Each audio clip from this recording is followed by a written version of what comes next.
رمضان المبارک کے آخری عشرے میں لیلۃ القدر کی رات ہے۔ قرآن کریم میں لیلۃ القدر کے متعلق پوری سورۃ مقدسہ موجود ہے۔ فرمایا کہ لیلۃ القدر خیر من الف شہر، کہ لیلۃ القدر میں عبادت کرنا یہ ایک رات 1000 مہینوں سے بہتر ہے۔ تو دوستان ذی وقار، اس رات اگر ہم عبادت کریں اور اللہ تبارک و تعالیٰ کو راضی کریں تو یہ بہت بڑی سعادت مندی ہے،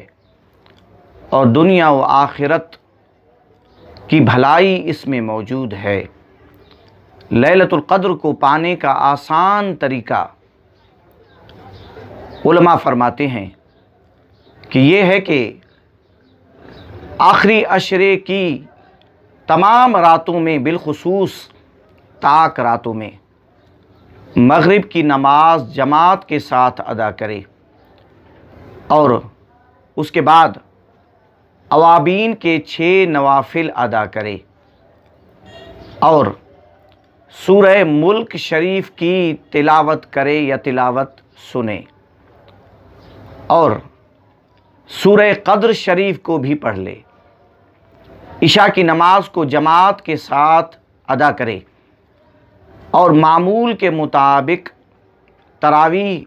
جس طرح مساجد میں پڑھی جاتی ہے تراویح کی نماز ادا کرے، صبح سحری کو اٹھے۔ اگر پوری رات عبادت کی توفیق ہو تو یہ تو سونے پر سہاگا ہے، نہیں تو یہ آسان طریقہ کہ سحری کو اٹھے اور تہجد کی نماز ادا کرے، اور فجر کی نماز کو جماعت کے ساتھ ادا کرے۔ یاد رہے کہ لیلۃ القدر وہ رات ہے کہ جس کو پانے کے لیے نبی پاک صلی اللہ علیہ وسلم نے آخری عشرے کا اعتکاف فرمایا۔ حضرت عائشہ صدیقہ رضی اللہ عنہا فرماتی ہیں کہ اے آخری عشرہ رمضان المبارک کا جب آتا،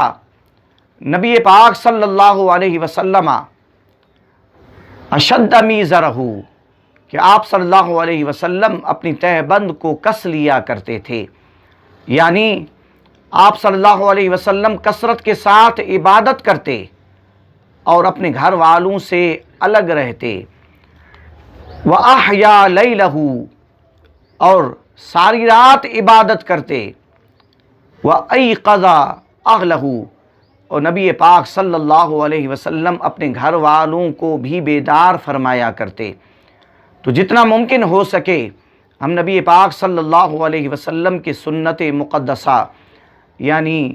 رمضان مبارک کے آخری عشرے میں خوب عبادت کریں، تاکہ لیلۃ القدر ہمیں